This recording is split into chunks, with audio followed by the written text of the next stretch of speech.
Hello all, welcome to another episode of Paul's podcast. We have a new special guest called Daniela Franco from Mexico City. And today we're gonna analyze the text from Kyati Y Yashi focusing on Judaism. And we're talking about how the importance of religious literacy as a foundational step towards changing assumptions about different faiths. It suggests learning about the ABCDEs of religion, architecture, books, cities, days, and everyday religion to understand better and respect the diversity of religious practices and observances, including those of Judaism. And yeah, welcome. Thank you. So happy you're here. Thank you. Can you introduce yourself a little bit? Yeah, so my name's Daniela. I'm from Mexico City.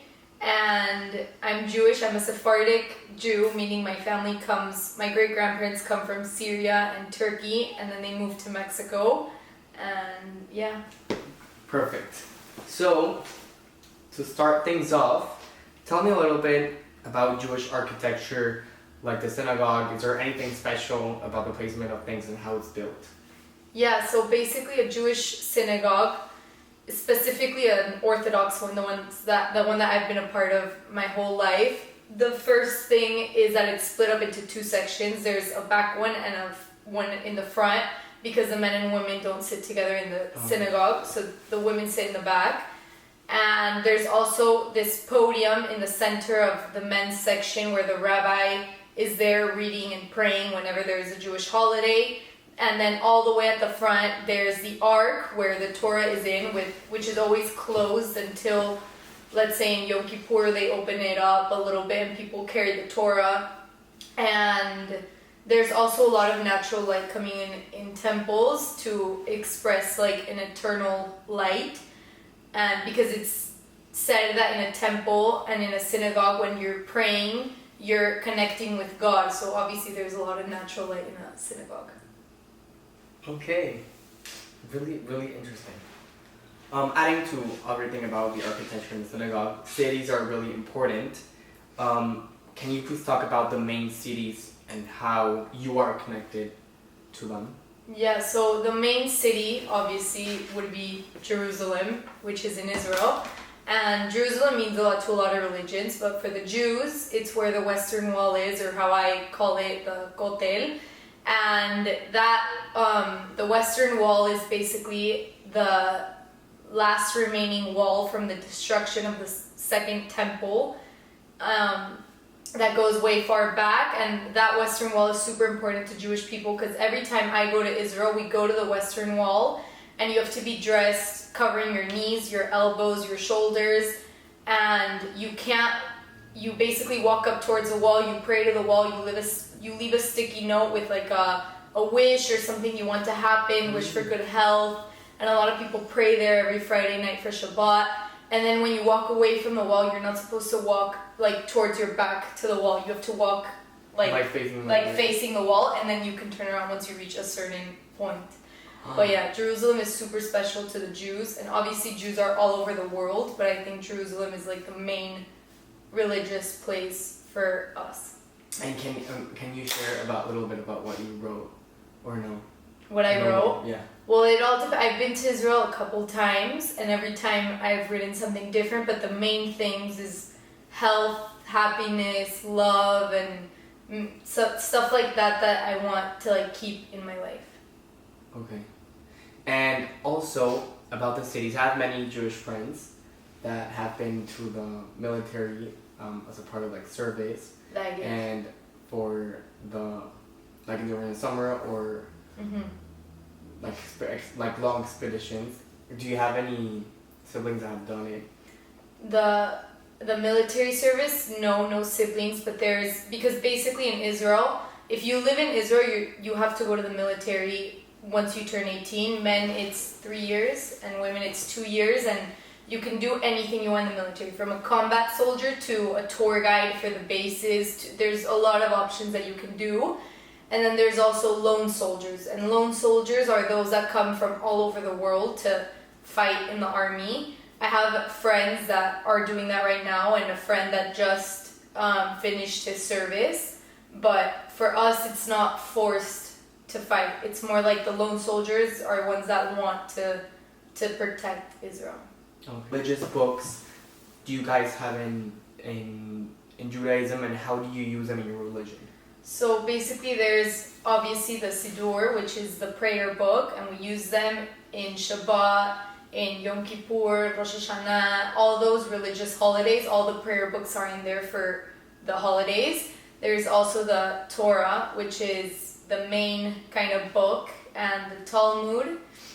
There's also Halakha, which is Jewish law book, where all basically the kind of Jewish laws lay, like kosher rules. Like if you're kosher, you can only eat certain foods, and due to like the way they cut up, like kill the animals, and no pork and all that stuff.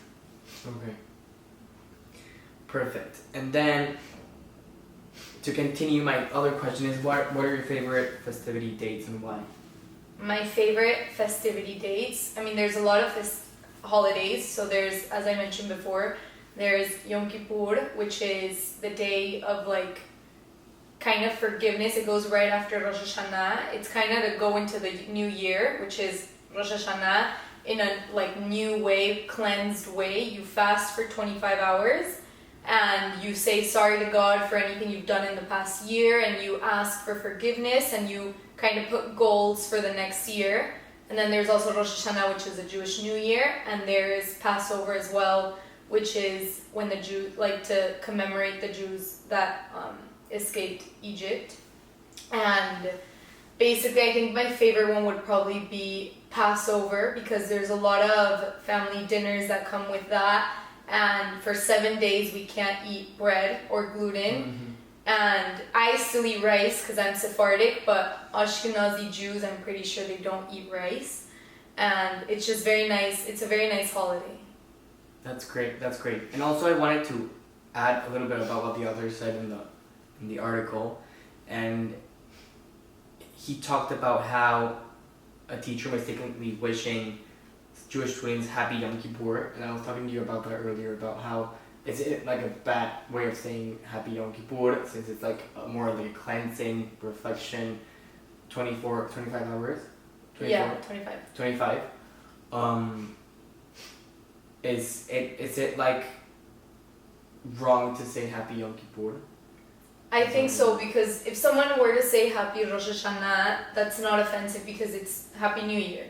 But happy Yom Kippur is a day of like connection with God, and there's a lot of specific things that one does in Yom Kippur. Like my parents have always told me, like, be careful with what you say, because the doors of heaven, I don't know how to say it in English, but the doors of heaven are open and God can hear everything you're saying right now.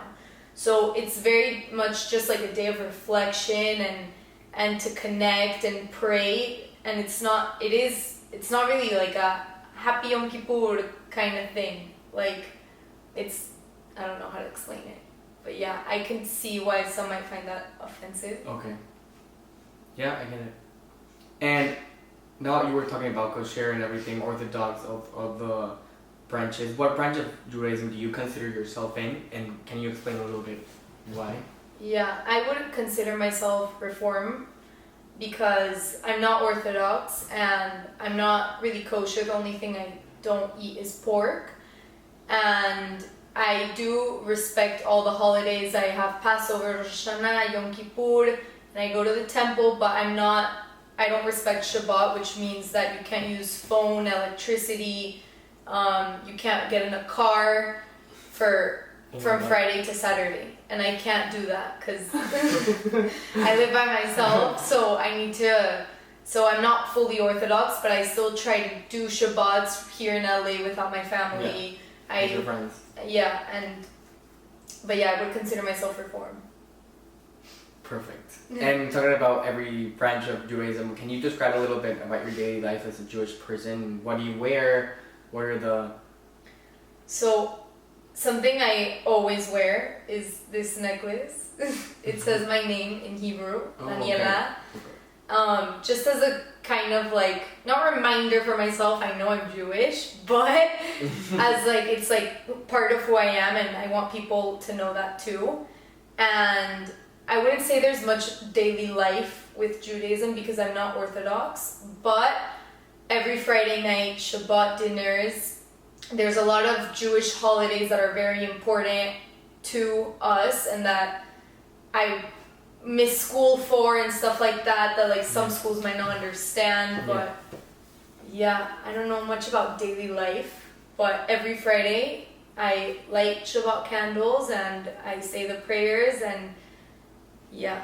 Oh, and every night before I go to sleep I say the Shema, which is a prayer and that ends with me like kind of talking to God, as saying like, thank you for giving me this, I hope for this, and then I say amen and I go to sleep every night. That is something daily.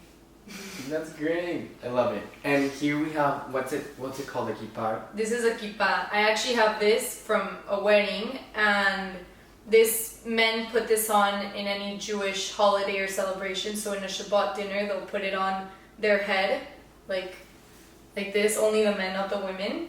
Like that. And then in Passover, Yom Kippur, Shabbat, in weddings, all the men. Yeah. All the men put that on. Perfect. Love it. Thank you so much, Daniela, for being in Paul's podcast, and I hope we have you another time. Of course. Thank you so much. We learned about Judaism a lot. Thank you. Yay, thank you so much. So, see you on the next episode.